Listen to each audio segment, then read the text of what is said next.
saying that I have is that money problems are not about the money. Mhm. It's rarely about the money. Mhm. Mhm. It's about the unhealed trauma and the exiles that have been unattended to Mhm. beneath all that. And the money is symptomatic. Mhm. Yeah.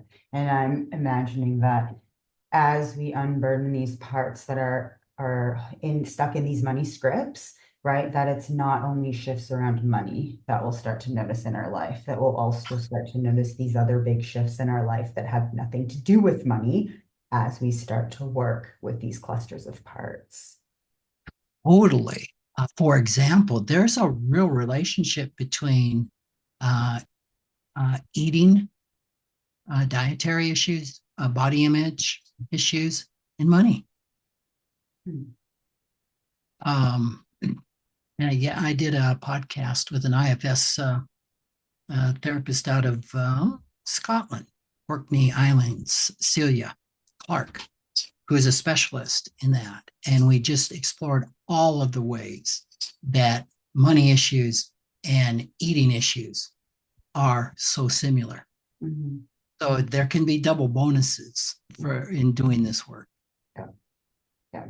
And I can see your book behind you. So Park's been looking at it. And so yeah, as we're talking about connections with money, right? I also know that you do some of this work with couples, right? Around how is money getting in the way of their connection or of their relationship, and how can they make more of these self-led financial decisions together in less conflict at the same time. So I'm also noticing that there might be threads with money therapy or financial therapy and IFIO also. It might be too far out of the scope for this 3-hour workshop that we're doing, but it links with not just traditional IFS, is what I'm hearing.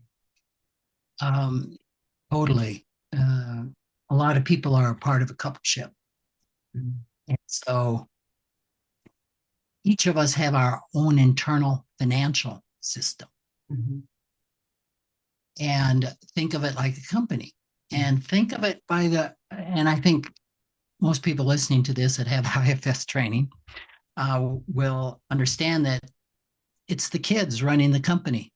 Mhm. All these young parts are making these substantial money decisions. Mhm. When we get into a partnership, that usually is also a business partnership because we're combining money decisions. Mhm. It's like a merger of two corporations Mhm. coming together, Mhm. and mergers of healthy companies are challenging enough. Mhm. But you get a merger of two companies run by our parts, our little kids, and these wounded, precious parts of us. It can just be a catastrophe. Mhm. Yeah. And so healing that, healing the individual internal financial systems, and then the collective merger of these two is really important. And the Coupleship Inc. book addresses that merger of two individuals and how to begin to have the really hard money discussions. Mhm. Mhm.